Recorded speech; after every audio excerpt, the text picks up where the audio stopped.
Welcome to The Last Breakfast. Please enjoy the video. Open Figma and create a new file. Add a 1440px wide frame to design a desktop header. Enable an 8px layout grid and set 12 columns with a 24px gutter so spacing scales predictably across breakpoints.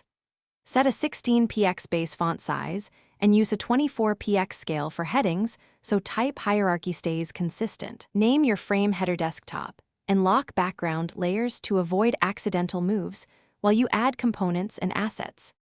Start with a simple structure.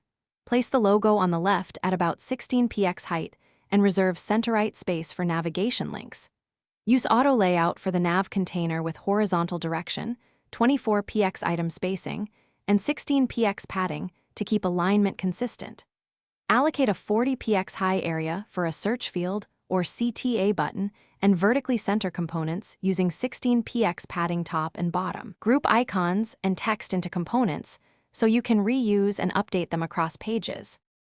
Plan responsive behavior by copying the desktop header to a 375px mobile frame and collapse the full nav into a 48px menu button with a clear tap target. Keep interactive targets at least 16px high and maintain 24px spacing between items to meet touch accessibility and visual balance.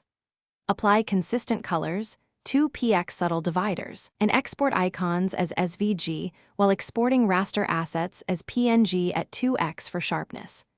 Document